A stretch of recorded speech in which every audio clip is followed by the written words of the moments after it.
let's just do short opening prayer. So we go to page, get this book out if you don't have that, and we'll do the short refuge and the four immeasurables. And there's another prayer in there that we're going to do during this talk tonight. So, in the Buddha, the Dharma, and the Sangha most excellent, I take refuge until enlightenment is reached. By the merit of generosity and other good deeds, may I attain Buddhahood for the sake of all sentient beings. In the Buddha, the Dharma, and the Sangha most excellent, I take refuge until enlightenment is reached. By the merit of generosity and other good deeds, may I attain Buddhahood for the sake of all sentient beings. Sangye chodang soki chodam la, shangshu baidu dagni kapsuchi, dagi jinsoki pe sonamgi, jola penshir sangye jupasho. May all mothers, sentient beings, boundless as the sky, have happiness and the causes of happiness. May they be liberated from suffering and the causes of suffering. May they never be separated from the happiness that is free from sorrow. May they rest in equanimity, free from attachment and aversion. May all mothers, sentient beings, boundless as the sky, have happiness and the causes of happiness. May they be liberated from suffering and the causes of suffering. May they never be separated from the happiness that is free from sorrow. May they rest in equanimity, free from attachment and aversion. Manam kadam yam pe senchentam she dewadang dewe gurdang dempar jorchi. Dugnal dang dunal gi gudang drawar jorchi. Dugnal me pe dewa dang mi drawar jorchi.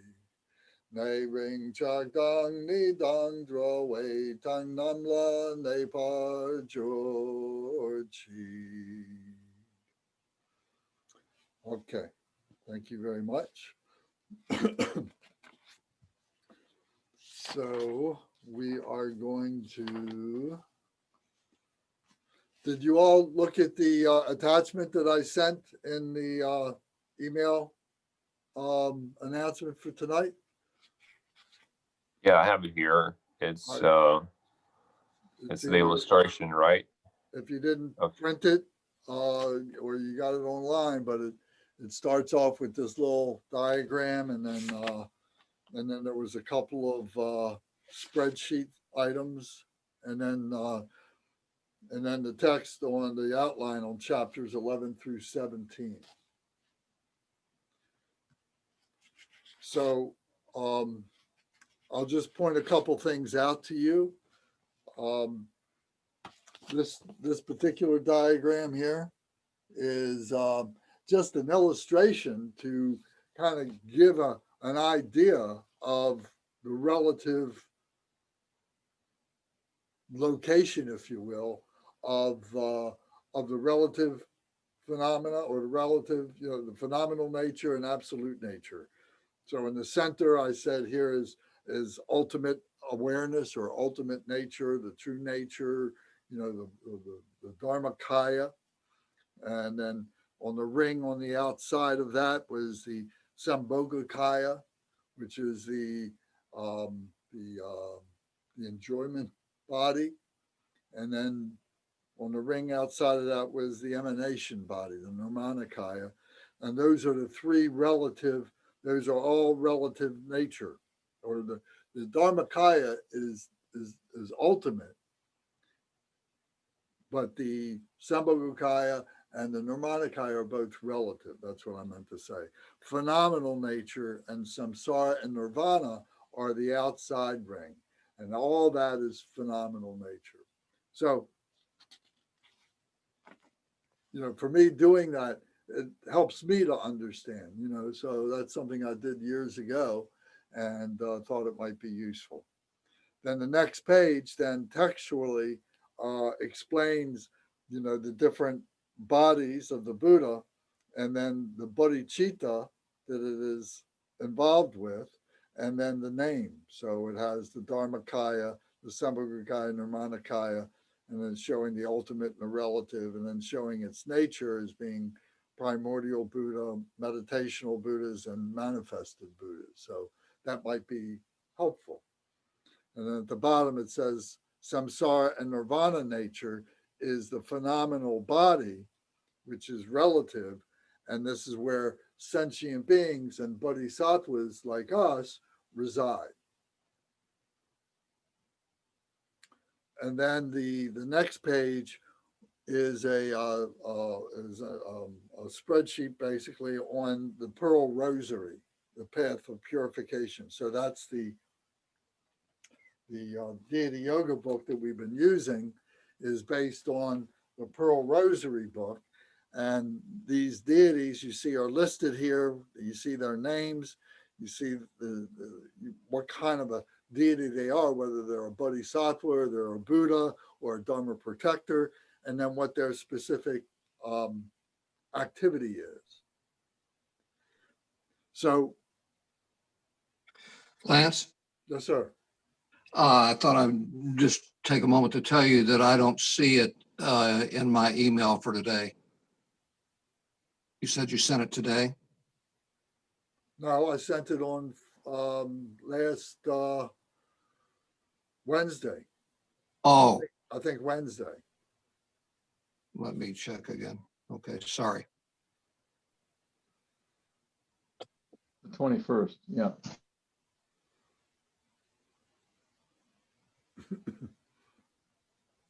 I have the 7 supplications to Tara for protection.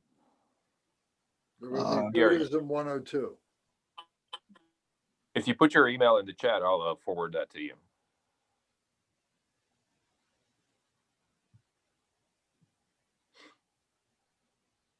Well, let me continue on. There's an analogy that is very helpful to be able to understand our relationship with deity yoga and why we do these things. And it's a bicycle. It's a bicycle analogy. So the analogy is that if you go into a store and you go buy a bicycle and you see the one on the floor that you want, you say, okay, I'll buy that, please get it for me.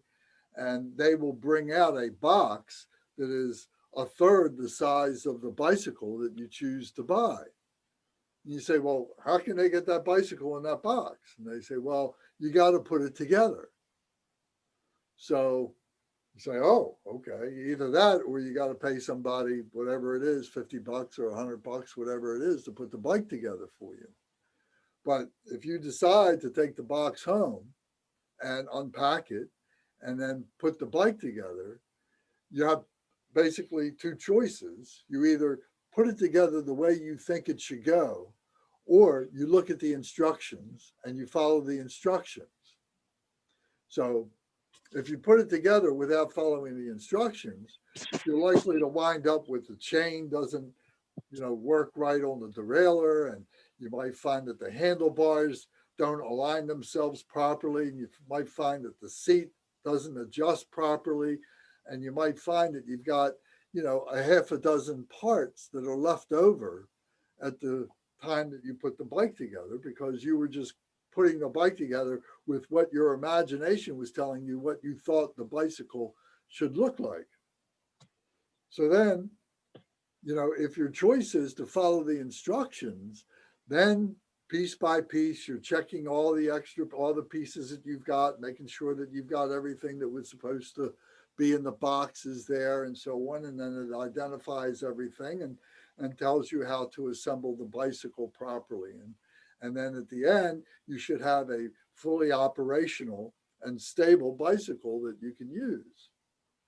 So this is a lot like the books that we use, in particular, the Jewel Ornamental Liberation, which is the manual for Buddhahood. So the analogy here is the Buddhahood is like the finished product of the bicycle. And so Gampopa is helping us to put together that pathway that is going to lead us to liberation, to enlightenment. So then the next thing, though, is that you've got to ride the bicycle. You've got to get on the bicycle. And there's no manual for that. That's something that you have to begin to do on your own. You have to get on the bike, and you have to have confidence in those that have done that, to say, okay, it's a question of getting your balance. It's a question of taking a short little trip for yourself, keep doing it on a level road or something. You don't want to start on a big hill or anything like that. So, but you can take some pointers about how to ride the bike, but not until you get on the bike and start doing it yourself can it really be mastered.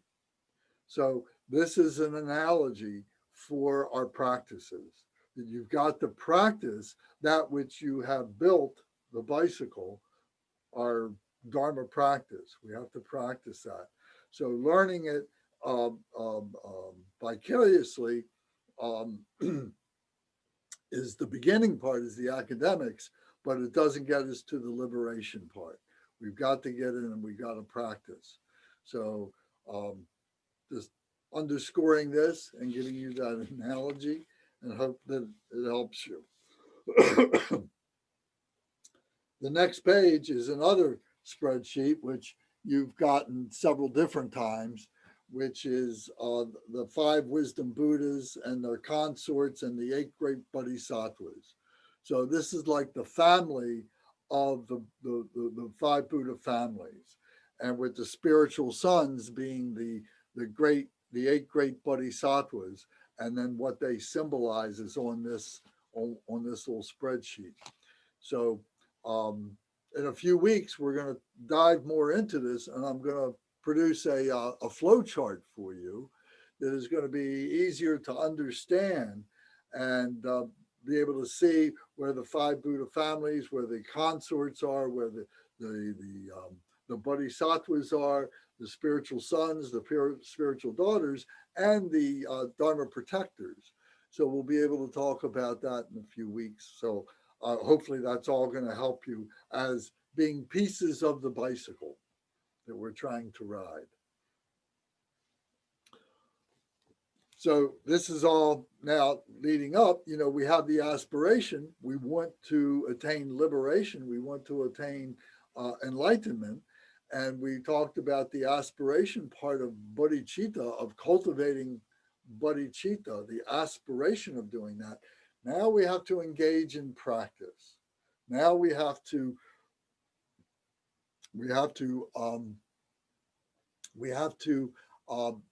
take our time, and largely by ourselves. We can start in groups, and we can get instruction from the teachers and support from each other. But really, until we go into our retreat space, that you might have in your home or someplace outside, or at the shrine hall and at the temple at Dharma Surya, or someplace like that, that this is where you actually do your practice. This is where, so there's a process that's in play, that needs to be put in play, to help us to do this action bodhicitta. So now I'm talking about the outline that is in this handout that I gave you. And it says training in action bodhicitta. So it starts out with this statement.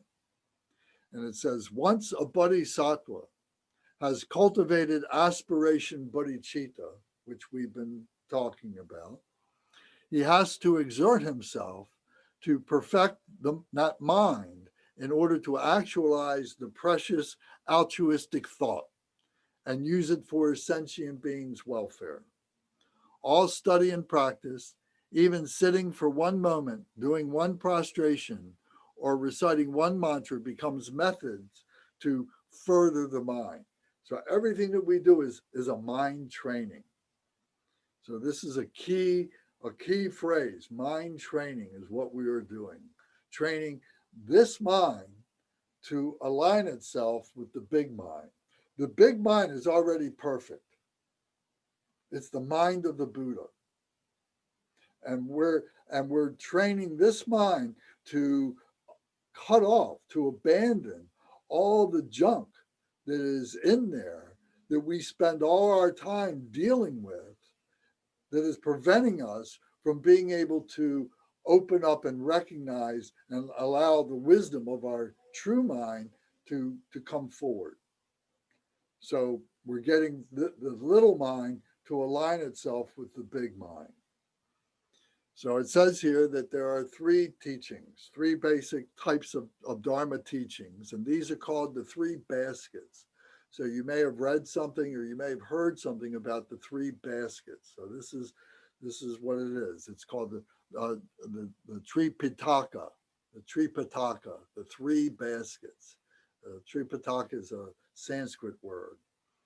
And these three baskets we've talked about before is the Vinaya, is the Sutra, and the Abhidharma. So the Vinaya teachings are the basic teachings that are concerned with moral ethics, discipline, and the precepts, the vows that we take and so on. So it's establishing a foundation through discipline, through moral ethics and so on. And this is huge. It can't be dismissed. And if we jump to the higher levels, then we're not on a firm foundation. It will be a rocky foundation. And there will be some situation that will arise where we need that foundation. And because it's not there, the whole thing will collapse. All the work that we have done, to that point will not be making sense. There will be confusion. There will be danger there. So it's very important to do this in order and to establish this discipline. So as we've talked about a number of times, and this is what we've been trying to do, is to establish this discipline by doing the opening prayers, by doing the closing prayers, by doing the teachings and the practices and the studies properly and so on, creating, a one single pointed mindfulness and doing things, learning how to meditate properly, how to sit properly, and do all these things, or all these foundational teachings that are very, very important. And memorizing things as much as we can, because as soon as we can cut the crutch of having the books and things like that, and the more that we become the embodiment of these prayers and these teachings and the practices and so on. So we want them to be we want to recognize them as their own. And what happens, so intellectually we're doing all that, but then when we're able to open up our heart center and the wisdom that spontaneously comes up, it meets this up here, and then it comes together and you go, aha. And then it becomes a gnosis. Then it becomes something that you know, something that can never, ever be taken away from you, because you brought these two things together. So this is the gnosis. This is, and then with that comes a liberation. So what are we liberating? We're liberating from some of our crutches. We're liberating from some of our misconceptions and so on. So the things that we talk about are not, just to be strict or to tell you to do things out of, some kind of a bad intention. It's for your benefit to be able to be the embodiment of the Dharma teachings and practices.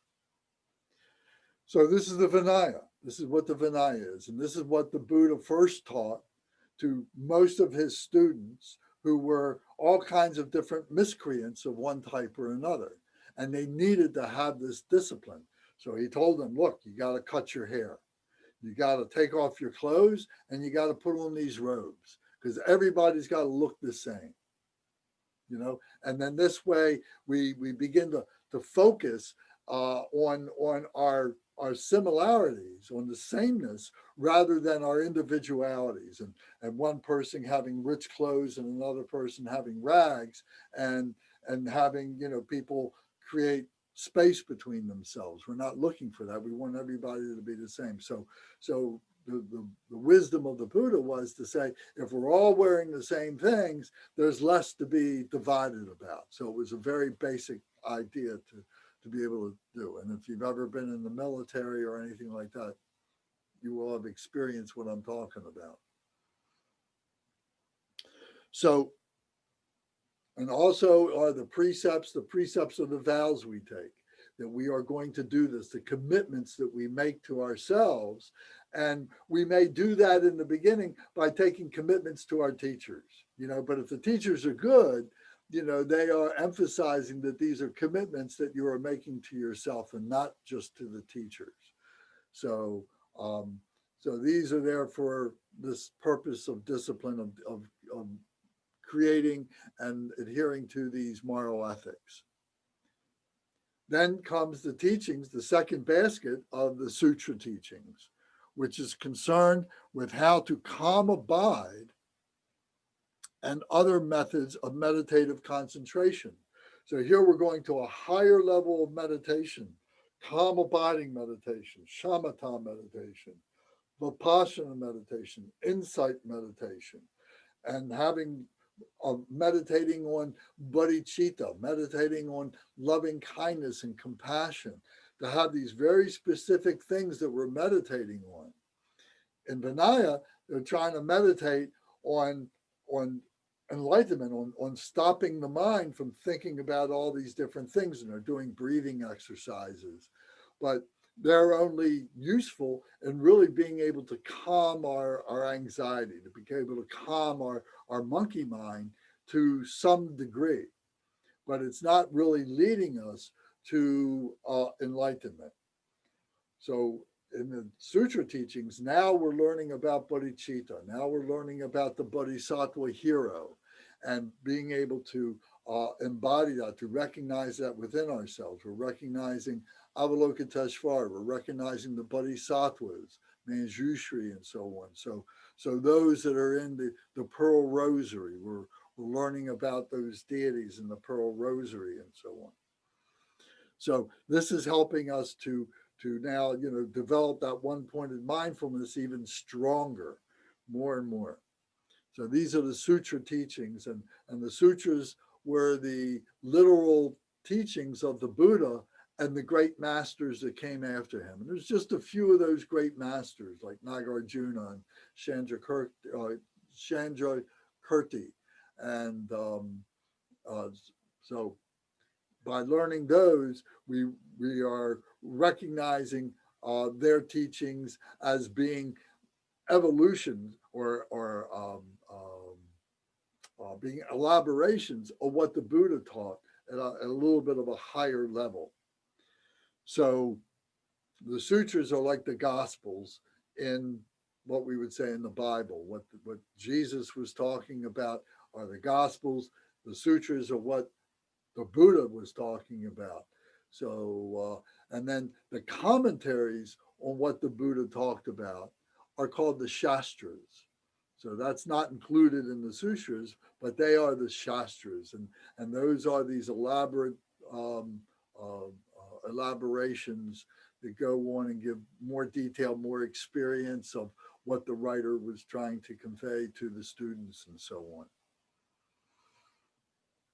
So then the third type of teaching that is in Action Bodhicitta, what we're trying to develop here, is the Abhidharma. And the Abhidharma means the higher Dharma, the empowered Dharma. And this is, the empowerment is the key element. There's the key ritual that identifies the Vajrayana. So the Abhidharma is into the Vajrayana teachings. The sutra would be the Mahayana, and the Hinayana would be the Vinaya teachings. But the Vinaya is in all the teachings, and the sutra is in all the teachings. but you can see where the differences are. So the Abhidharma is the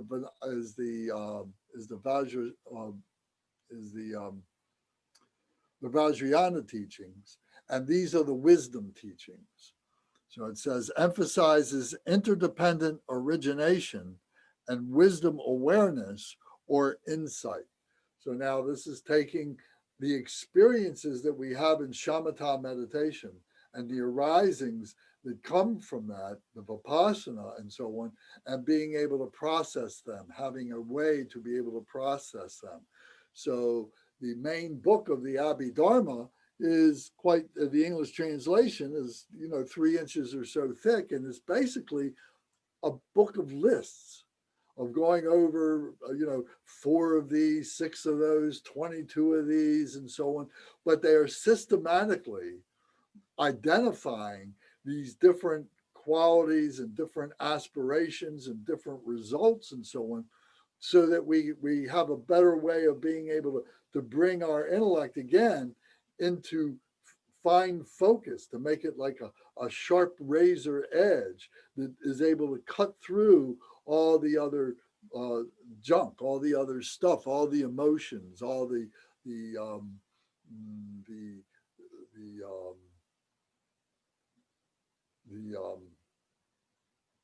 wrong thoughtfulnesses. How do I say that? The misconceptions, mental misconceptions.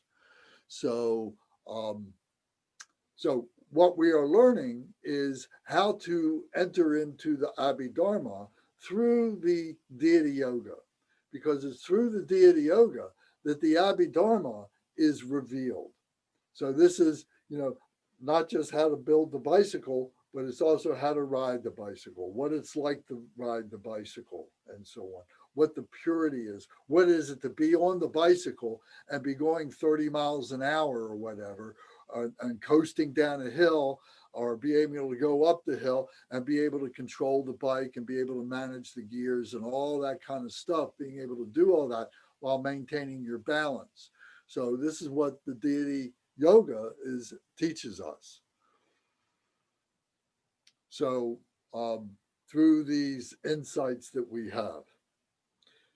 So in order to accomplish these 3 levels or these 3 baskets of teachings, we need to be able to have a way in which to process this. So we say that there's 3 mind trainings, 3 mind trainings. So the Vinaya Sutra and Abhidharma, like it says here, are the 3 types of Dharma teachings. Now it says the 6 paramitas, or the 6 perfections, are the 3 mind trainings. And these are ways that we are taking our these 3 mind trainings and we're applying it to the Vinaya. We're applying it to the Sutra. We're applying it to the Abhidharma, these 3 mind trainings. So if we turn the page now and we go to this second page where it says the Aspiration Bodhicitta, the 3 mind trainings at the very top of the 6 paramitas. So this is an outline, bringing all this together on one page for ourselves. And generally what this is to familiarize oneself with Buddha mind, to be able to say, well, what is Buddha mind? Well, Buddha mind is many, many different elements that as an ordinary being, we need to be able to kind of get in line with each other and be able to, and then what happens is this true nature opens up. So it's like we're getting all these keys to line up. And then when we do, then it all opens up. So the first part of this 3 mind trainings, the 6 paramitas, is the training in superior morality. And then the second part is the training in superior thought. And then the third part is training in superior wisdom awareness. So these appear over and over again in the teachings. what Kempo Samduk is teaching right now, the way of the Bodhisattva, this is all expressed in many different sections of the ways of the Bodhisattva. And it keeps on coming back to talking about these 3 mind trainings and what they mean and so on. The same thing in the 37 Bodhisattva practices that Drupal Tinley Ningpo is teaching right now. Same thing. That part of those 37 practices of the Bodhicitta, of Bodhisattva, are these 6 elements of the mind training. The 6 paramitas are in there too, with a great deal more elaboration on each one of these. So my point is, right now we're looking at it very simply, very, very empirically as much as possible with a little bit of embellishment, but they are building blocks that take us to the higher teachings, to the higher applications and so on. So having a firm foundation in this is really, really important. So whether you're taking notes or you can remember this or you can create study sheets for yourself later on, this is what, you should be thinking about, contemplating in this next week of meditations that you do for yourself. Okay, anybody got any questions or any comments?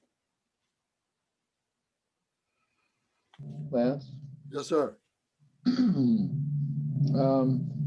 Another temple I was at, we had volumes of the Tripitaka, Uh-huh. and there were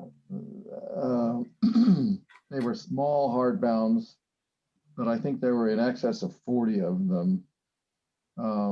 We used to do some book studies one at a time, and I never got beyond one of them because it's really deep stuff. But is the books that are on the in the Dharma Center, in the walls, are those just sutra or Tripitaka? Well, the Tripitaka, but it's sutra, it's all 3 Okay. that are in there that are all part of that. Oh, thank you. And there's 100 volumes. So you could, there's a website that is working on translating those from the Pali language or the Tibetan language into the English language. It's called the 84,000 Translation Project. So if you Google 84,000, it'll bring you to this location. And we've already printed many, many, many of those texts in English. So when the once a year or so that the Tibetans come in and they take those books down and they start reading from them. And now we've got English translations where we can be there at the same time reading the English parts simultaneously and so on. So, and they're really great. They're really amazing. They're very, very clear and very, very good. So, Yeah, I had a chance to look at them during the last reading. I don't know what you call it, marathon. Okay. Lance, is it a 4,000 translation? Is it words or numbers? Say that again. The 84, 84. 84,000 numerically. You put Numerically. 84, 000. And you said translation What's that? project? Yeah, You said translation project? something like Got that. Yeah. Now I can get it for you. I got some copies of it here. I can get it for you. Okay. But I found it through Google. So it is like the best authoritative group now, and it's a big group of people, scholars who get together and argue, I guess, about the meaning of things and the translation, and then they come to some agreement and then they publish it. Oh, it's crowdsourced, huh? Something like that.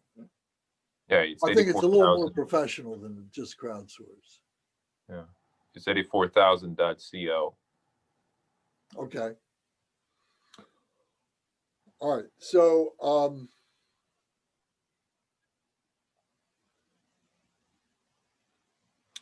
So we talk about that as we are developing this, we are developing what's known as the four generosities. There's the four generosities. The first one is the generosity of the body. The second one is the generosity of melodious voice. The third one is the implementing the teachings. And the fourth one is life as a practice. So this is similar to what we were talking about last night when we were talking about Mahakala. But these generosities are something that we develop for ourselves and then we share with others. So that we're developing our body, we're developing the truth body, the Dharmakaya awareness. We're developing the melodious voice, which is being able to express that, to be able to convey that, to be able to intellectualize that which is non-conceptual, you know. So we use these teachings and so on as a mode of our expression, out of lack of anything better than that. But at the same time, as we develop our own, as we cultivate, as we have our own experiences, we then can add them in to be able to add like a melodious voice to others. And then what we're also doing for this to be valid, we're implementing these teachings into our life. We're bringing them in, we're making the changes that are being taught to us in the Dharma. We are implementing them in our life. And it's not just vicarious experience, we are actually making it work. We're making it happen. We're doing this thing. So we're implementing the teachings, making the changes in our lives.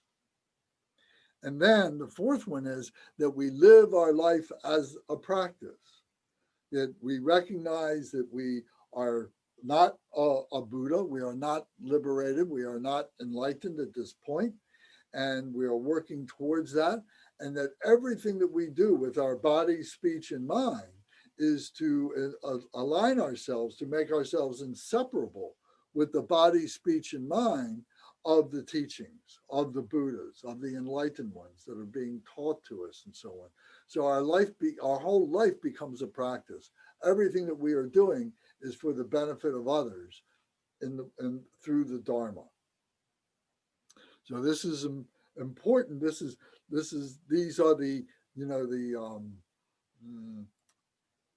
these are the givens that we're starting out with. These are our motivations. These are our rules that we are following. These are the reasons, our purpose, why we are doing things and so on. So to help us to understand this, if you go to your book now, you go to your book and you go to page 12.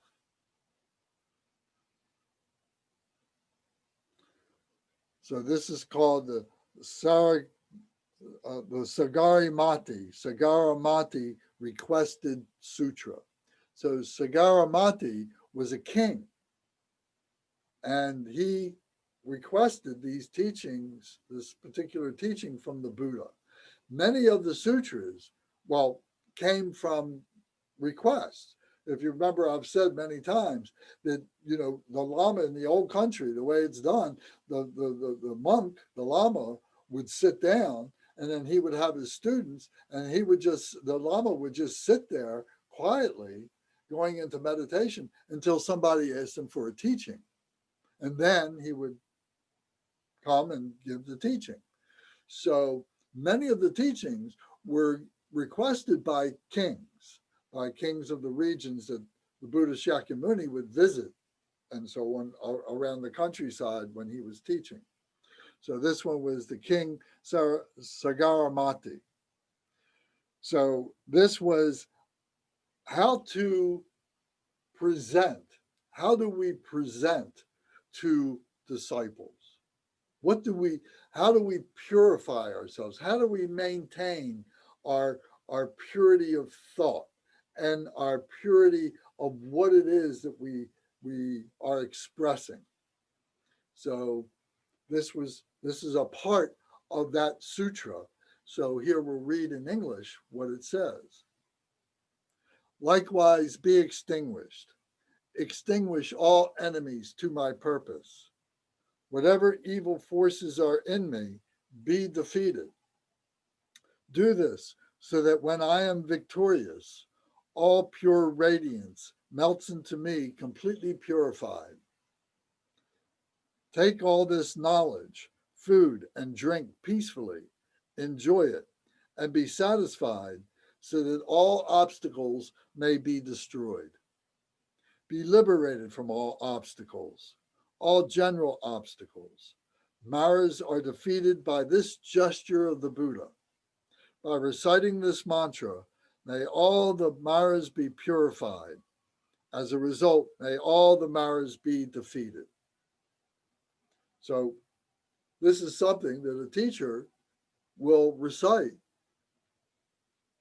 at the conclusion of the opening prayers to purify, to create the mindfulness in his mind that he is going to present these teachings, and may they be pure teachings to his disciples. So, so there are times, so this is very important. So even if you are doing this during your practices and you do your opening prayers and so on, and then you recite this to yourself, it will help you to focus. And remember that our ego is always working. Our ego is always trying to figure some way to make it great. And so here we're saying, you know, likewise, be extinguished my ego. Whatever enemies to my purpose, whatever evil forces, be defeated. You know, so whatever egotistical things that we are trying to have arise and have connection to that gives us our identity, we need to defeat those. And so do this so that when I'm victorious, all pure radiance melts into me completely purified. So as I do that, now I become a proper vessel. And I'm looking at things clearly. I'm looking at things purely. I'm looking at things with the bodhicitta motivation for the benefit of all beings. And I take all this knowledge and food and drink. So the food and drink being, you know, metaphors for the knowledge that's coming in, the nourishment that's coming in. We're talking about spiritual nourishment.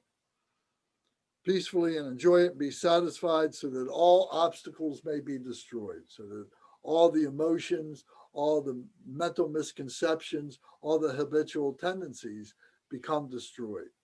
You know, being destroyed, and what that means is learning how to bring them on the path and neutralizing them. Not that we're driving a stake through their heart or something like that, not in that way, but we're neutralizing it. We're bringing it onto the path.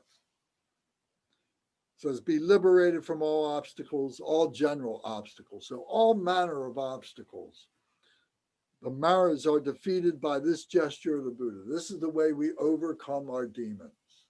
We all have these demons. We have different names for it and so on, but it's these things that we respond to within ourselves that give us cause to do non-virtuous activity. So whatever it is that precipitates, that you listen to and precipitates those non-virtuous actions, those Maras, we're trying to purify those.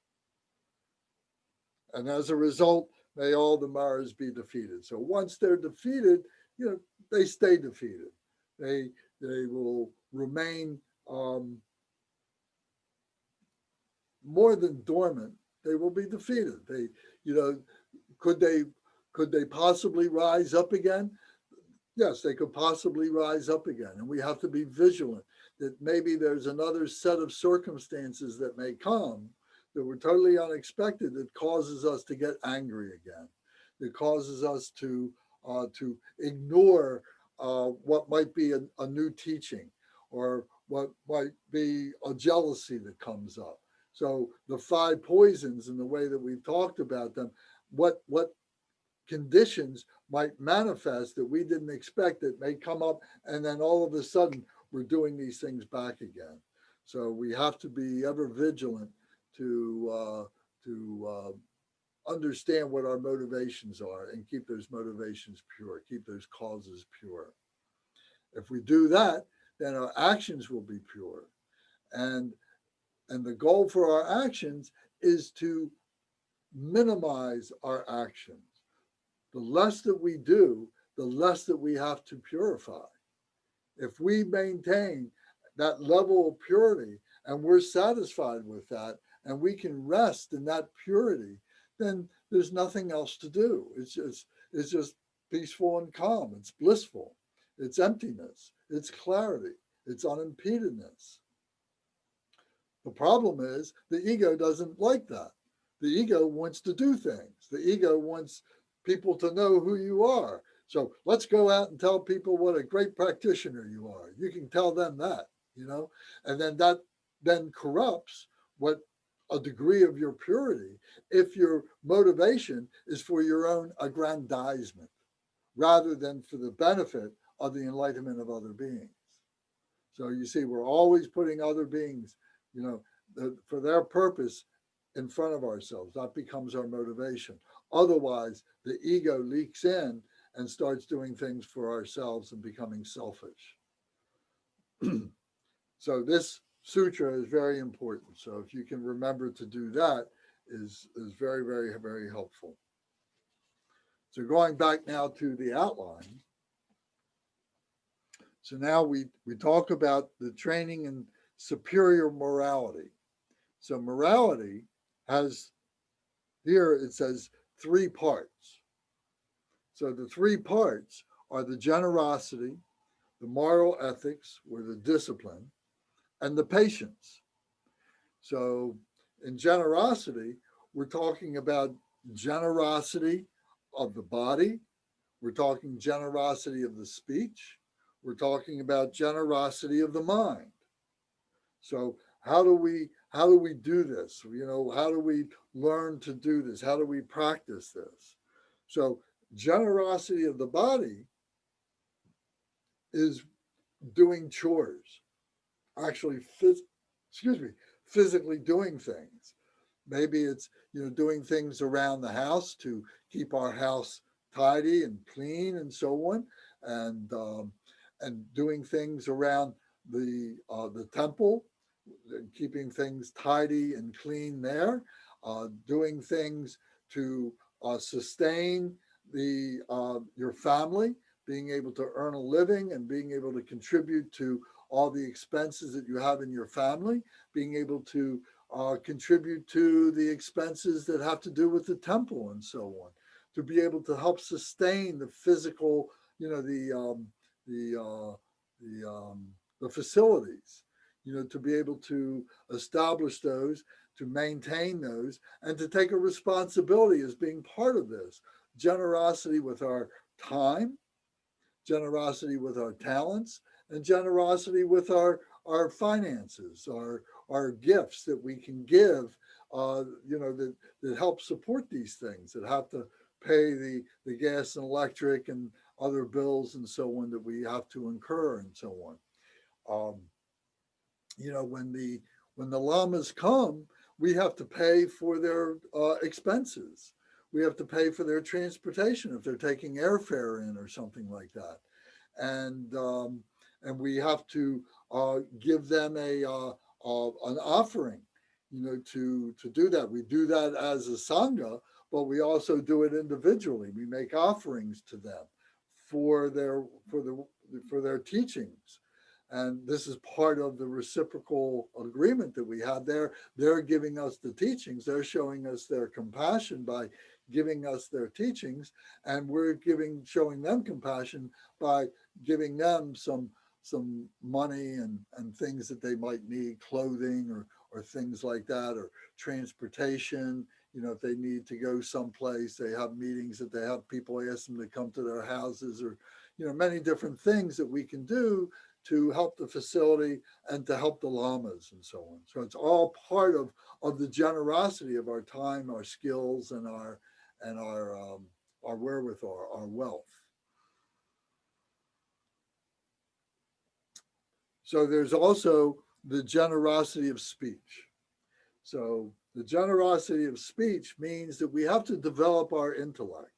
And through these teachings, through the studies that we do after we receive these teachings, you know, what we do here is just an introduction. It's just very small. But when the lamas are teaching and so on, they go into much greater depth, and they go into much more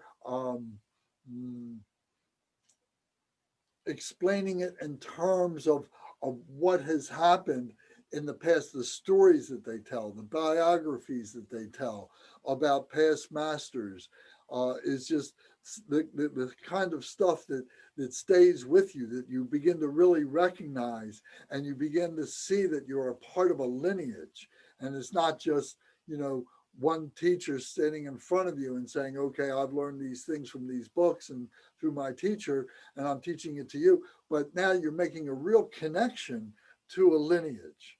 And this comes through the vicarious experience that is also opened up with the heart, because the lamas have that ability to be able to open up their heart. And when they are giving their teachings, and particularly their empowerments, the empowerments are coming from their heart. You hear their words, you're following the instructions, but also you should be opening up your heart to allow their heart blessings to come into your heart. And that is the transformative experience. So, and in the beginning, we may not recognize that. It may be difficult to be able to accept that. But the more that we do that, after we've had a couple of 3 empowerments or so on, we begin to understand what is happening.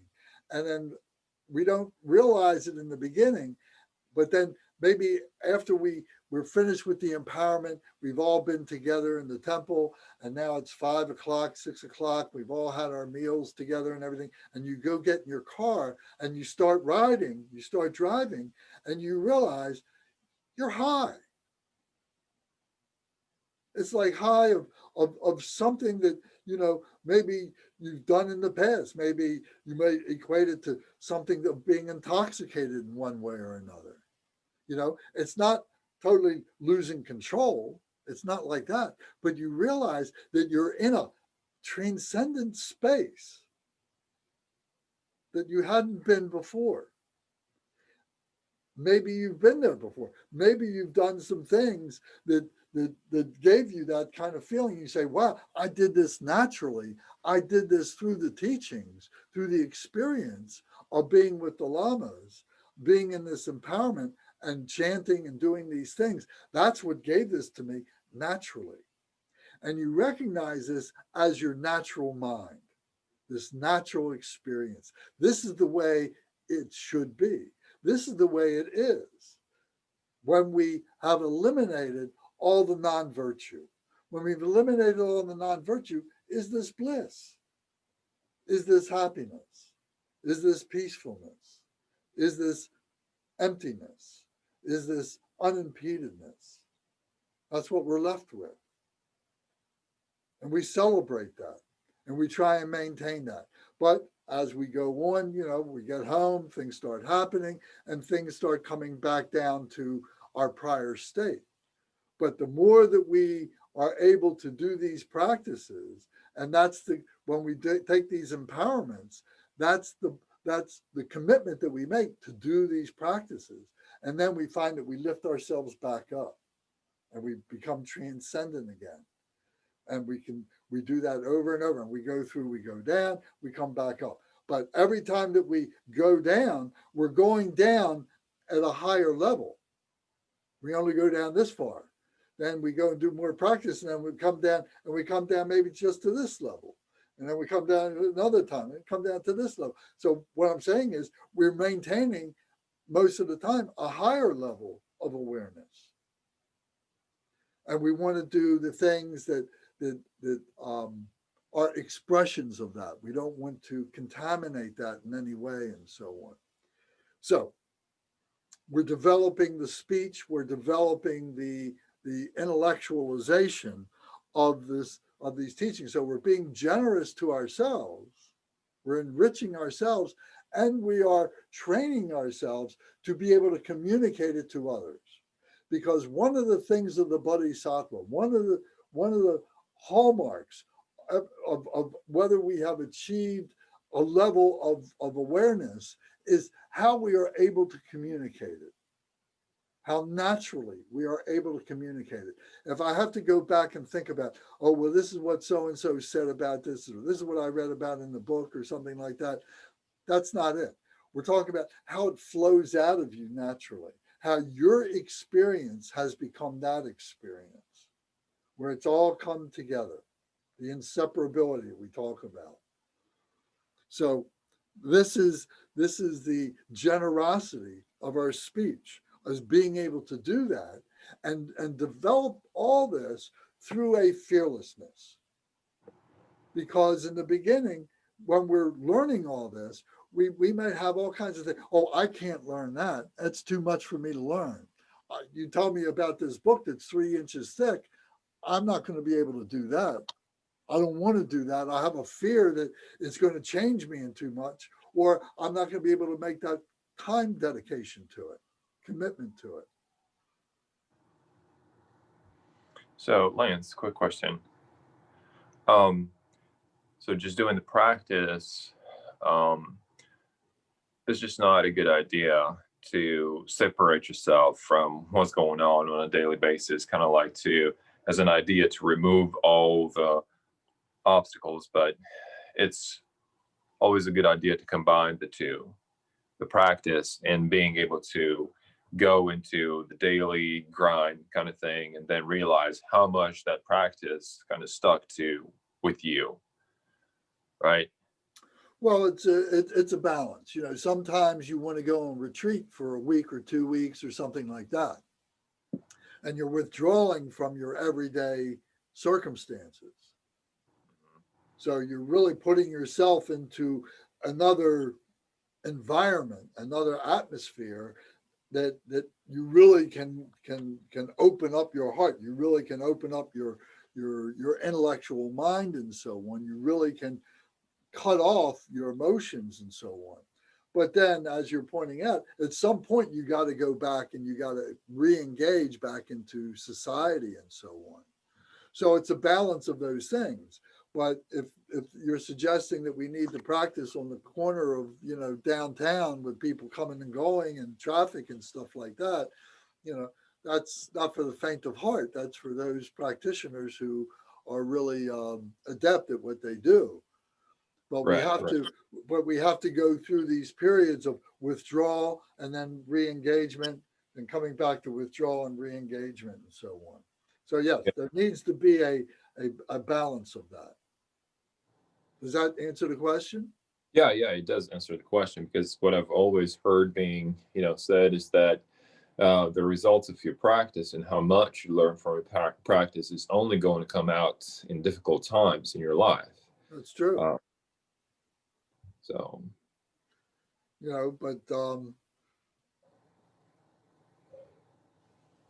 yeah, so you don't want to, during your practice, you can be vulnerable.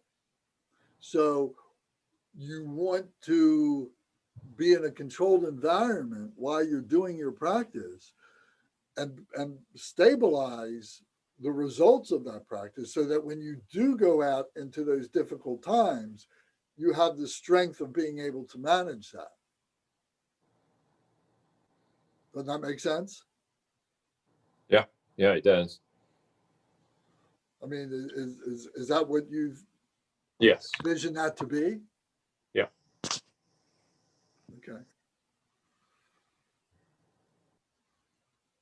Okay. Does anybody else have another question?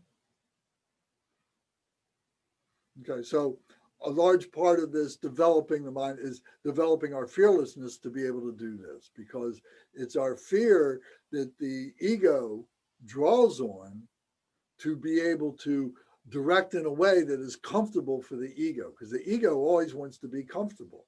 The ego always wants to be stable. So it will respond, it will use those fears as a means to be able to say, okay, I don't do that, or I do it this way, or something like that, because I don't want to do it that way. You know, why wouldn't we want to do it the way that is being presented to us by our teachers? You know, is it a fear of giving up too much? And I'm going to become too much like them. And I don't want to do that. I still want to be myself. I'm not ready to cut my hair. I'm not ready to take off my clothes and put on robes. You know, so I'll have a rationalization for what I do now. So we have to recognize fear and want to develop fearlessness. So through this generosity, we are putting ourselves on the line, so to speak, you know, and, you know, to use a metaphor for what Adrian does probably every day is the limb of a tree and knowing where to cut the limb and not cut the limb, you know, at the trunk of the tree. So he falls off, you got to cut the limb at the other side. You got to know how to manage that. And you have to know how to control your fear and get to where it is that you're trying to do. In this case, cutting down the whole tree or trimming the tree, but doing it wisely. So we have to be able to harness our fears. We have to be able to control our fears. We have to educate our fears. And many of those fears will just go away because they're irrational fears. Once we learn how to do something properly, then there's no fear at all.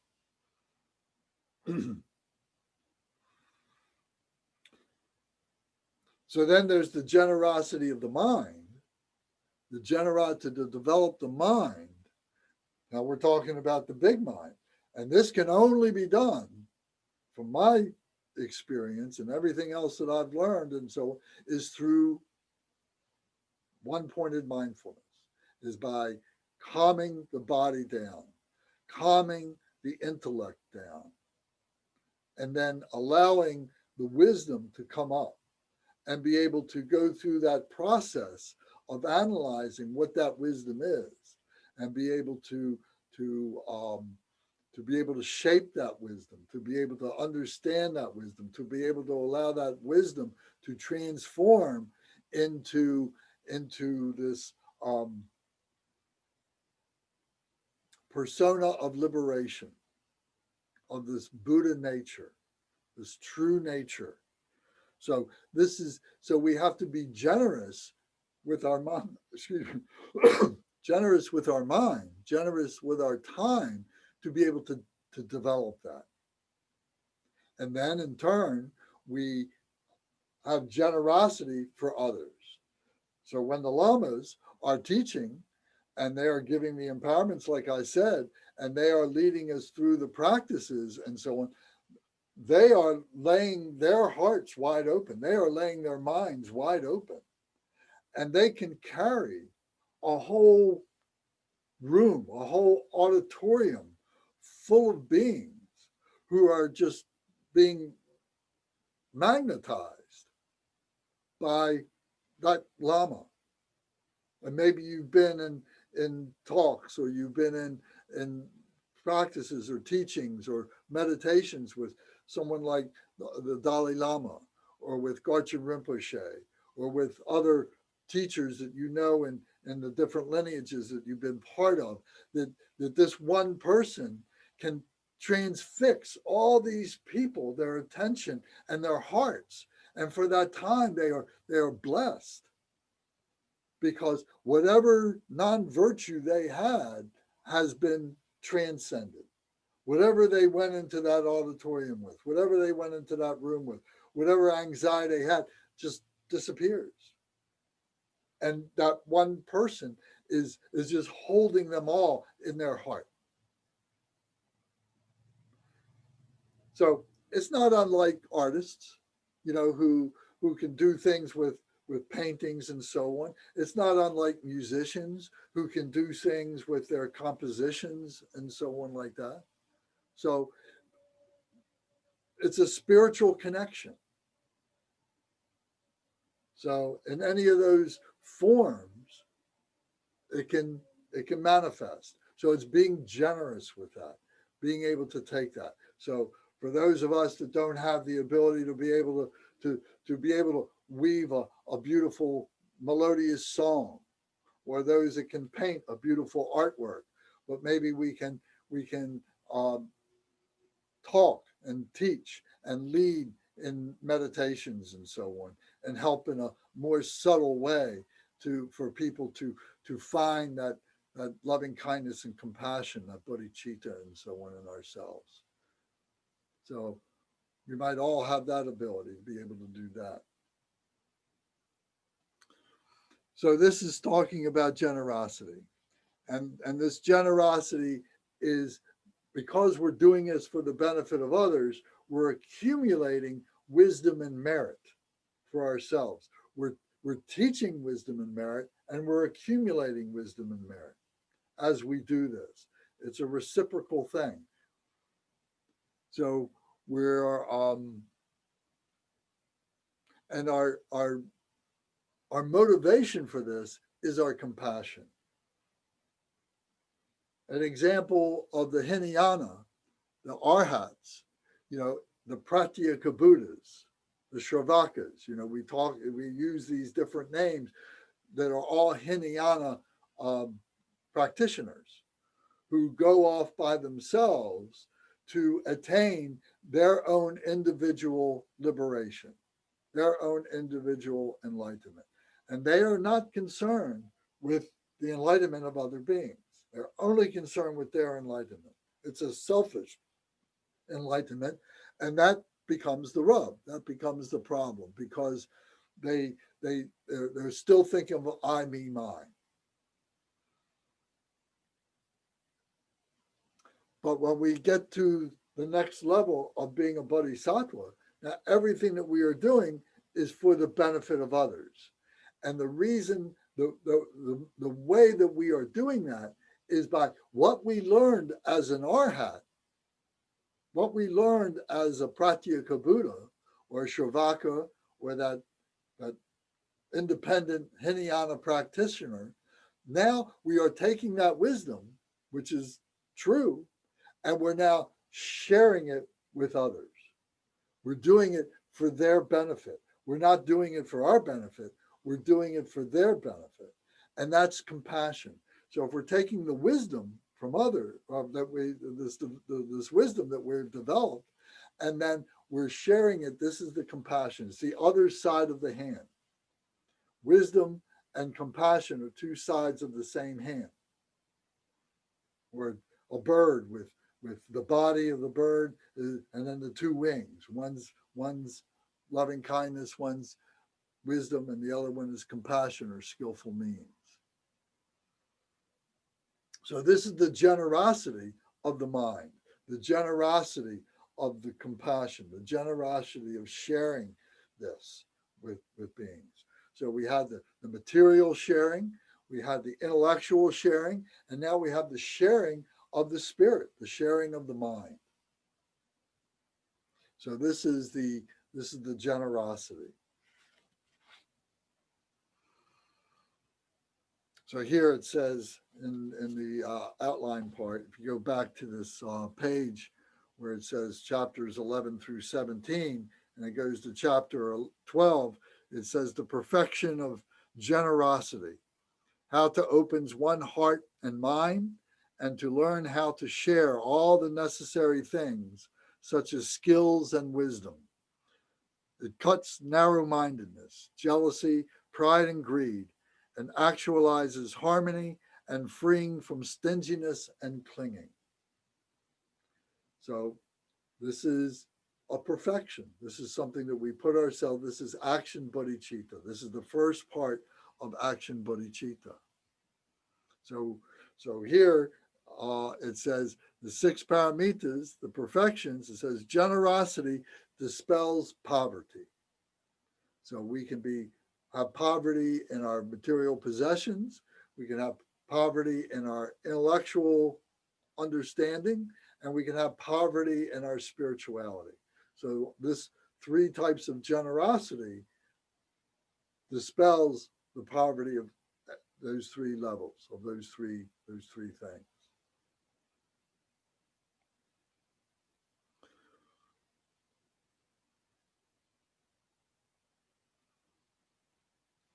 So the next thing that we talk about, if we say on this page, it says chapter 13, the perfection of moral ethics. Mahamudra is the result of the complete perfection of purification. The purer your discipline, the greater your mental clarity. Clarity and suchness of the mind are the meaning of Mahamudra. So we've been talking a lot about Mahamudra, lately, and studying Mahamudra. Mahamudra is this state of mind, state of intellect, state of open mind, where it's all come together.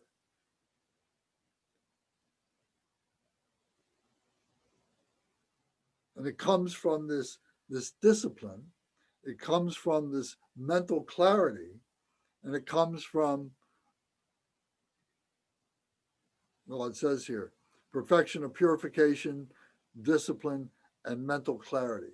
So another way, the three hallmarks of Mahamudra are clarity, emptiness, and unimpededness. So what that means is that to cultivate the mind of clarity, to develop the mind of emptiness, to understand emptiness, what that means, and to recognize unimpededness, that it's timeless, it's locationless, it is spontaneity, spontaneous presence, it is the clear light, different ways in which it's expressed, Mahamudra. So this moral ethics to the Mahamudra is the goal.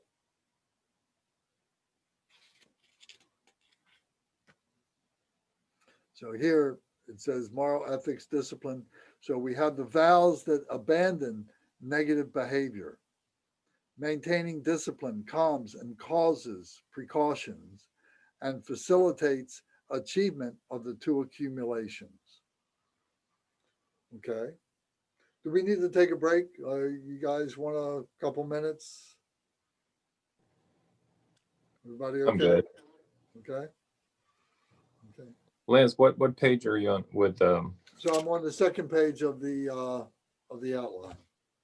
Okay. See where it says moral ethics, underneath generosity, underneath training of superior morality. You see it? Can you show me in your book? I had to switch from the computer to the book that. It's the second page of the Aspiration Bodhicitta. So this page here, if you can. Okay. Okay. You got it? Yeah. Thanks.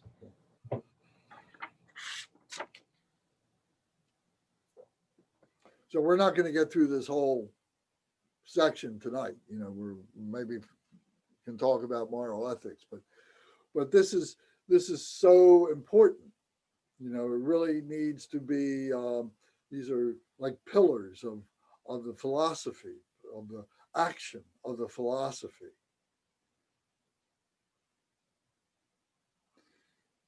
So the vows that abandon negative behavior, that we make up our mind that we're going to stop doing non-virtuous things. We're going to stop stealing. We're going to stop lying. We're going to stop gossiping. We're going to stop killing. We're going to stop sexual misbehavior. We're going to stop losing control due to intoxication. All these things that we have gone through with the 10 non-virtues, we're going to stop doing that. So some of these things happen very gradually. They're really deep rooted into our lifestyle, and it's very difficult to break free from them. But we will work at it steadily. Some things are much easier to observe the causes that are pushing in those directions, and thereby we're able to just say, I'm going to cut that off. I'm going to stop doing that. I'm going to stop listening to that. I'm not going to pay attention to that cause anymore. You know, so we try and do that, but sometimes we may do that for a long time, and we have been pure as we could possibly think that we can be, but then some set of circumstances comes up where all of a sudden we revert back to our old ways, and we that non-virtue comes up, and the causes come up, and we do a non-virtuous thing. And it's like pulling the rug from underneath our feet. It's like the it's the anger that happens when you think you've controlled your anger, and then for the next 5 days you're just upset with yourself for what you did, for, you know, that moment of anger that, you know, with your family or with somebody at work or whatever, you know, but you're mad at yourself. They may have gotten over it, maybe not, but you're angry with yourself. You thought, wow, I really thought I'd gotten over that. I thought I'd been able to cut that off, but you see that there's still stuff that needs to be done. So we need to have these vows to abandon our negative behavior, and we need to really instill those vows. We really need to think about those things. We really need to have mechanisms in place to help us remember those things. You know, there are things that happen, you know, that's why, you know, having guns around and things like that, you know, I joke about having a baseball bat around my computer, you know, but it's just that moment of anger just can destroy so much, you know, material things and intellectual, but mostly it destroys your belief in yourself, your faith in yourself and what you've tried to do and so on. So it becomes catastrophic. So I don't know if you guys have experienced that before, but I certainly have, and I still fight with my anger. I still work on my anger. You know, I've got a prayer that I compose and I try and read every day to remind myself, and because it pops up when I least expect it. And I've talked to lamas about it, and they said, "Yeah, I got it. I know." You know, so it's not that, you know, we can attain that level of purity in this lifetime, you know, to which we'd like to be the Buddha. You know, it's a graduated thing, and it takes lifetimes. It's taken us lifetimes to get to where we are. So we shouldn't hold the expectation of time. You know, that becomes an obscuration for us. It creates anxiety. It creates anger. I'm not going fast enough. I'm not going fast enough. I'm jealous of the people that are making better progress than I am, and so on. So that kind of expectation causes many other emotions to arise. So we have to go at our own speed. You know, Lance is at his own speed. Adrian has got his own speed. Michael has his speed. Gary has his speed. We're all on time.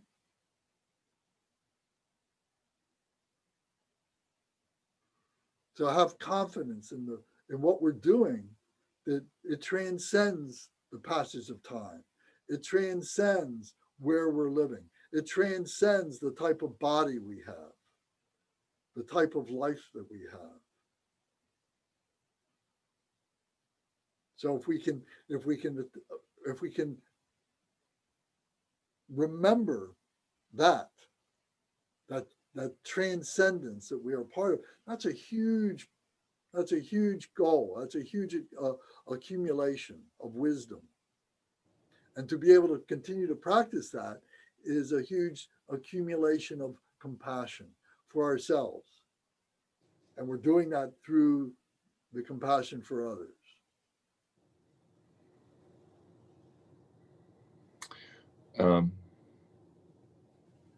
Yes, sir. Lance, I have a question. So as you were talking about this, just a question that arose in my mind.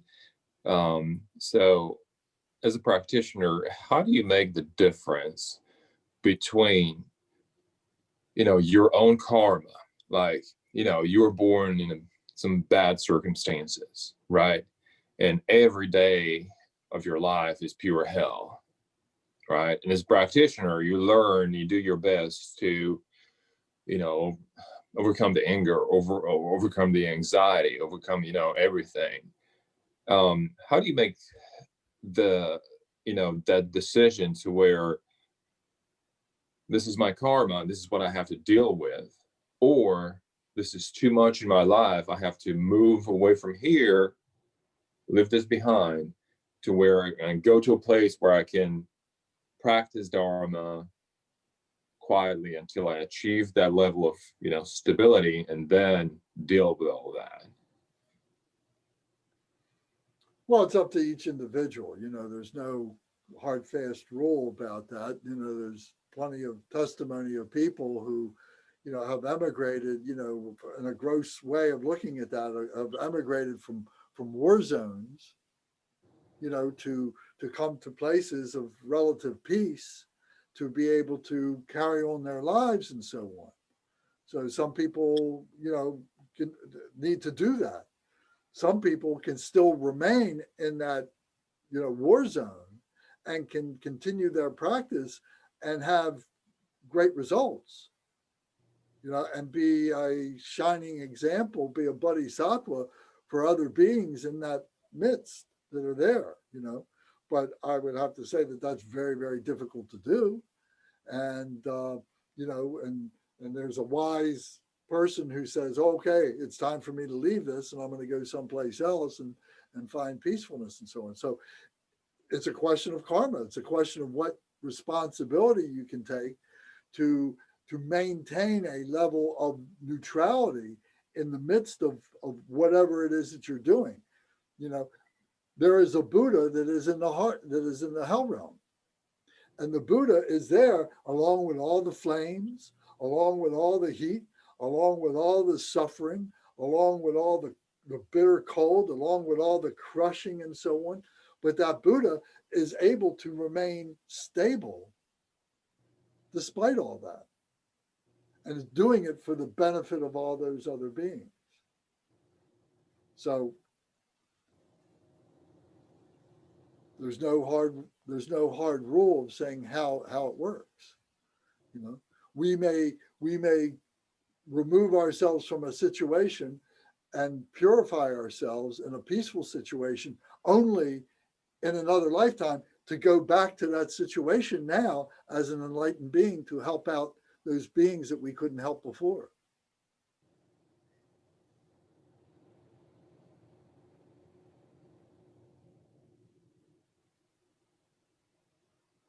The middle path. What's that? That's the middle path. The middle death? Path. The middle path. Yeah. So. Well, sure. Yeah. Okay. Thank you. Okay. You're welcome. So we have to take precautions. So this next point about moral ethics is it says maintaining discipline calms and causes precautions. So Buddhism, Dharma, is very practical. And we recognize our vulnerabilities. We need to. And we need to be able to have devices that protect ourselves physically, materially, intellectually, and spiritually. We need to take precautions to allow ourselves to grow in a healthy environment. You know, to be able to expect that we can grow, you know, in that war zone would be very, very difficult. You know, but if we could go out, like I said, and then purify ourselves and then come back, maybe we got a better chance. So we need to be able to take precautions for ourselves and establish, you know, some boundaries for ourselves, but know that we're taking responsibility for the boundaries. It's different than walls that we have constructed blindly or through our neuroses and so on that are unhealthy, that we have no control of. But it's creating situations for ourselves, knowing, say, okay, I really want to practice the 6 paramitas, but as long as I stay in my home, I'm going to be, constantly interrupted by the family. I'm going to be interrupted by thoughts of what I got to do for work and different things happening around me and everything. I really need to go to a place where I can have a retreat, a one-day retreat, a weekend retreat, a week-long retreat, whatever it is, and know that there are going to be some boundaries there that I have allowed to come in. There are temporary boundaries, but they're necessary boundaries for me to be able to stabilize within myself. So these are like precautions that we take, precautions to take with us the things that we think we're going to need. If we just rush off and jump in our car and go someplace and then say, oh my goodness, I don't have my toothbrush. Oh my goodness, I don't have clean shirts to wear. Oh my goodness, I don't have food to eat. And now we're constantly interrupting ourselves during the time of our retreat with all these things that I didn't prepare for myself. Then you really didn't do yourself any good. So we had to have some discipline in organizing what we were going to do. We had to take precautions like that too. So we have to be very mindful about what it is that we do. The Buddha realized, remember the lesson of the Buddha. The Buddha for 6 years went on to a starvation diet, thinking that he was going to starve himself to death, starve himself to enlightenment. And what he did was he just interrupted his physical body, he interrupted his intellect, he interrupted his mindfulness, and he couldn't accomplish anything. And then he realized that by eating and restoring his strength and everything, that he was a complete human being when all those three things were working. And he had to be mindful of those 3 things. So we need to do that. And this is part of the discipline. This is part of understanding, who we are. This is our working basis. We learned this in, the second week of our study of the second chapter of the Jewel Ornament of Liberation. This is our working basis. This is what we have. This is our, this is our body. We got to take care of it. Nobody else, we can't count on anybody else doing it. We got to do it ourselves. So we have to take the precautions. We have to be mindful about all of this and be very practical. It is wise to be practical.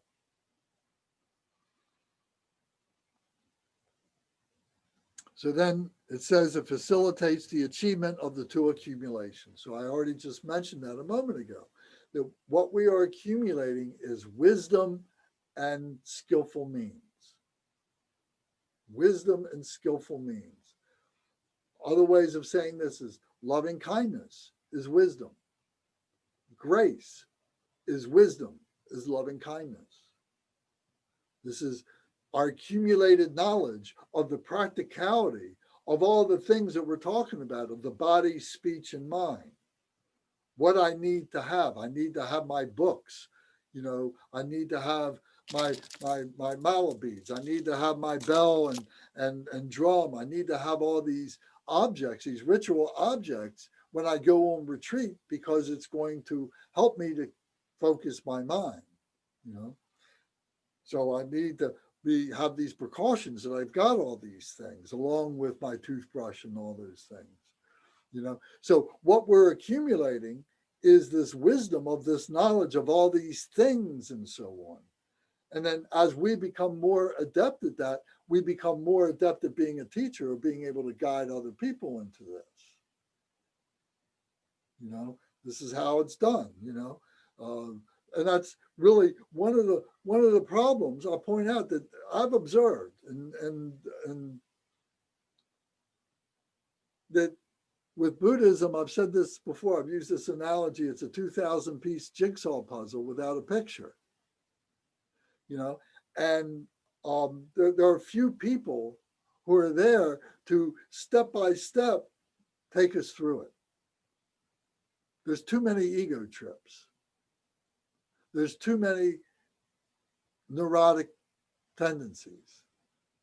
There's too many poor sense of well-being.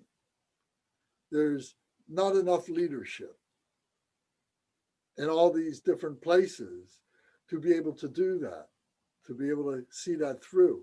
But for when you find something like that, you know, it's really great. It's really special. It's really hard to find. So, and to be able to cultivate that within yourself to help others. You know, it's not what we do for ourselves, it's what we do for others. And having the right protocol, the right way in which to do that, not to be so overpowering where our ego takes over. And every time you meet somebody, you just unload on them everything you know about Buddhism in the next 2 hours that you monopolize their time with. That's not very productive at all. But to be able to be in an atmosphere that you build along with it and so on. So this is what I'm explaining, is this knowledge base, is this loving kindness, is this wisdom base, is this graceful base in which to operate. And then comes the skillful means, the accumulation of skillful means, how it is that we do that, the trial and error, getting your own style, incorporating your own way in being able to express that wisdom. Everybody's got their own way of doing it. What works for me isn't going to work for you. You know, what works for the Lama isn't going to work for me. It's, you know, there's bits and pieces of it that we can bring in. There's no question about that. We learn and so on, and we can incorporate many things, but there's still going to be a degree of speciality about it. You know, not that it's an ego-driven thing, but it just comes out, you know, as part of who you are. I think, you know, maybe in the old school, they really try and make it, you know, everybody says the same thing the same way. And that's a great place to start. That's the place to start. That's the best way to do it.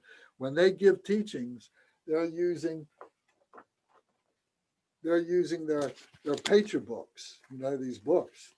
They don't have bindings on them. You've seen the lamas use these things, and they're wrapped up in silks. And they've had these with them, you know, from the time that they were, you know, 19 years old and so on. They've carried them with them. Maybe they got some notes in it. It's what they teach from. And they got them from their teachers and so on. And they always try and maintain this authority of the scripture and so on.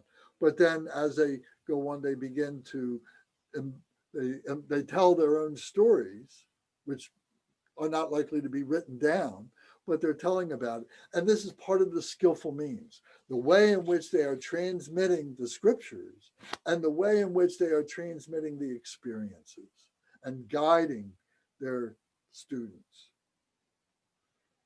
So these are the two accumulations of accumulating that wisdom and accumulating the skillful means by which we do that. Now, another way of saying the skillful means is method, is compassion, and is merit, because the result is the merit. The result of the wisdom being actualized through the skillful means yields merit. And the merit becomes like a resource that you call upon. You know, a very gross analogy is like money in the bank. But the finer is you're calling on the wisdom that is the deep-rooted wisdom that you're calling upon. You know, when you're in a teaching situation and the thoughts that come up and you're establishing a stream of consciousness, and the stream of consciousness is unfolding on its own. You know, if you try and write down everything you're going to say with a strict script like a screenplay, and you got to say every single word every single time, very difficult to do. Actors do that, you know. But to be able to be the embodiment of this and to let yourself open up and let this come out like it's coming out from a fountain that's deep within you and so on, is calling on that merit. The merit of the wisdom and the merit of the skillful means. And it doesn't mean you're not going to make a mistake. Because sometimes you'll say things in the wrong order. Sometimes you'll get two different things mixed up. You know, you say things and you correct it. As soon as you recognize it, you correct it. Sometimes you can correct it in that particular teaching, but sometimes you don't remember it or you don't recognize it until 2 or 3 days later. And you're thinking about, oh, this is what we were talking about. And, oh, you know what? I said this, but you know what? I know that's wrong. And I look it up and I prove it to myself, or I remember it clearly and I write it down or something. And then the next opportunity I have, that you correct it. Say, look, we were talking about this. I said this. This was wrong. This is the way it should be. You don't have to make any excuse, except that we're human, you know, and I'm not perfect, but I'm trying, you know. And to be able to do that that creates a humility. It creates a humility within yourself, and it creates a humility with your students. And it gives them permission to be more fearless, to do more things, and recognize that perfection is being on the path. That's the perfection. The goal of liberation, the goal of enlightenment, we're already enlightened, but we just don't recognize it. That's the ground. We already start off from that position. We're going through this stage of liberation through being on the path to be able to recognize that we always had it. And we just didn't recognize it because it was all blocked up. It was all confused. And now my job is to open it up, to purify it, forgive myself for the mistakes I've made, forgive others of the mistakes they've made, and get on with being happy. So this is Mahamudra. This is the morality. This is the discipline, the moral ethics, which achieves coolness. Coolness. You know, the moon is the symbol of compassion. The sun is the symbol of wisdom, the wisdom fire, the wisdom heat, the coolness of the moon, the reflection of the moon, of the sun's heat. And we're able to recognize many things that with the intensity of the sun, we can't see. It's too strong. But through the coolness of the moon, we can assimilate slower and easier and so on. The compassion is there. So we say we achieve coolness. It's the tempering again. Remember the example of the tempering of the yogi who is sitting there with the forceps, and he's holding the piece of metal and he's putting it in the fire, and then he puts it on the anvil and beats it with the hammer, and then he takes it out and puts it in the water, the coolness, and then he puts it back in the fire. The tempering, the coolness, the heat. It's all part of that, the process. And this is accumulating. This is the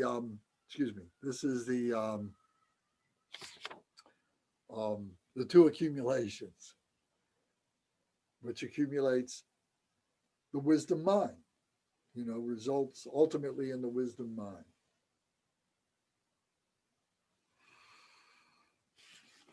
So just to put an exclamation on it, back to chapter 13, we said the perfection of moral ethics. Mahamudra is the result of the complete perfection of purification. The purer your discipline, the greater your mental clarity. Clarity and suchness of the mind are the meaning of Mahamudra. So this is what we're working for.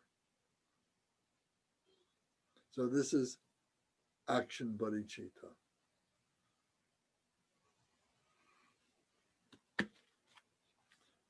So after that, we still have, several chapters to go. We have patience to talk about, perseverance, meditative concentration, and wisdom awareness. So we'll get on with those the next week.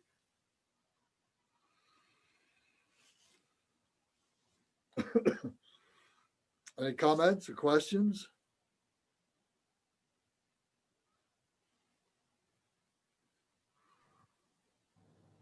I'm good here. Okay. Is this helpful? You know, are we on the right track here? Okay.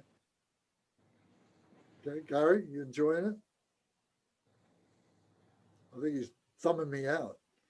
Okay. You got a negative vote. All right, good.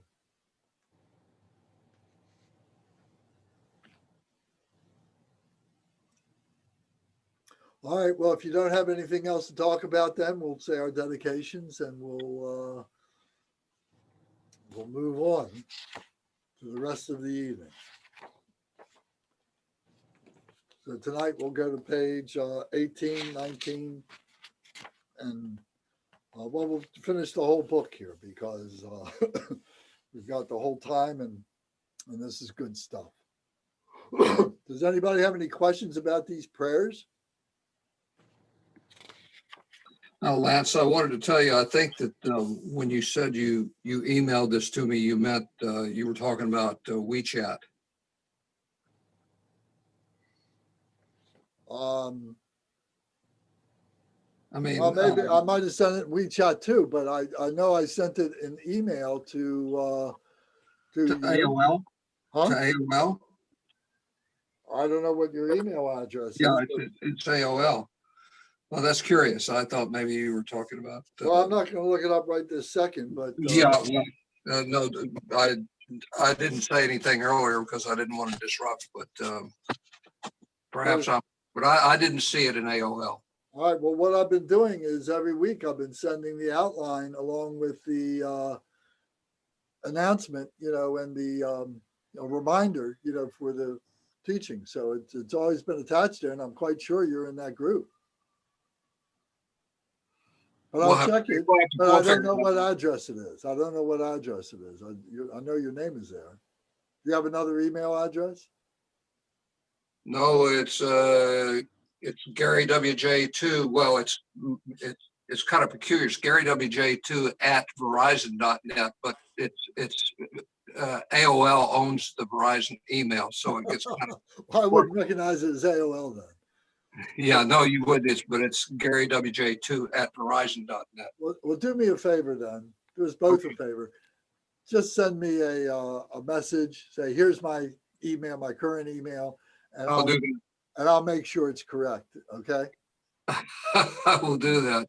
And I'll have my son will be over here tomorrow. I'll have him look at this computer, but it's just been sitting here gathering dust since the last time I was in a class. So I don't know what could have happened. Well, maybe there's a dust bunny stuck in the in that little synapse there somewhere. Let's hope not. All right, page 18, lineage dedication prayers. Dorje Chang, Talopa, Naropa, Marpa, Milarepa, Dormalika, Boba, Bagma Drupa, and Lordri Kompa. Please bestow upon us the most auspicious blessing of all the Kaju Lamas. By this virtue may I achieve the all-knowing state, and may all who travel on the waves of birth, old age, sickness, and death cross the ocean of samsara by defeating all enemies, confusion, the cause of suffering. Bodhicitta, the excellent and precious mind. Where it is unborn, may it arise. Where it is born, may it not decline, but ever increase higher and higher. I pray that the Lama may have good health. I pray that the Lama may have long life. I pray that your Dharma activities spread far and wide. I pray that I may not be separated from you. As Manjushri, the warrior, realized the ultimate state, and as did Samantabhadra, I will follow in their path and fully dedicate all merit for all sentient beings. By the blessing of the Buddha who attained the three kayas, by the blessing of the truth of the unchanging Dharma as such, by the blessing of the indivisible Sangha order, may the merit I share bear fruit. By the virtues collected by myself and all beings in samsara and nirvana, and by the innate word of virtue, may I and all sentient beings quickly attain unsurpassed, perfect, complete, and precious enlightenment. May the teachings of the great Sri Khompa Ratna Shri, who is omniscient, Lord of the Dharma, master of interdependence, continue and increase through study, practice, contemplation, and meditation until the end of samsara. Glorious, holy, venerable, precious, kind root and lineage lamas, divine assembly of yidams and assemblies of Buddhas, Bodhisattvas, Yogins, Yoginis, and Dakinis, dwelling in the 10 directions, please hear my prayer. May the virtues collected in the 3 times by myself and all beings in samsara and nirvana, and by the innate word of virtue, not result in the 8 worldly concerns, the 4 causes of samsara, or rebirth as a Shavaka or Pratyeka Buddha. May all mother sentient beings, especially those enemies who hate me and mine, obstructors who harm, misleading Mars, and the hordes of demons, experience happiness, be separated from suffering, and swiftly attain unsurpassed, perfect, complete, and precious enlightenment. May the teachings of the great by the power of this vast root of virtue, may I benefit all beings through my body, speech, and mind. May the afflictions of desire, hatred, ignorance, arrogance, and jealousy not arise in my mind. May attachment to fame, reputation, wealth, honor, and concern for this life not arise for even a moment. May my mind stream be moistened by loving kindness, compassion, and bodhicitta, and through that may I become a spiritual master with good qualities equal to the infinity of space. May I gain the supreme attainment of Mahamudra in this very life. May the torment of suffering not arise even at the time of my death. May I not die with negative thoughts. May I not die confused by wrong view. May I not experience an untimely death. May I die joyfully and happily in the great luminosity of the mind as such and the pervading clarity of Dharmata. May I, in any case, gain the supreme attainment of Mahamudra at the time of death or in the bardo. Om Ah Hom. Om Ah Hom. Om Ah Hom. May my body, speech, and mind become inseparable with the body, speech, and mind of the Buddha and all the enlightened ones. Thank you all very much.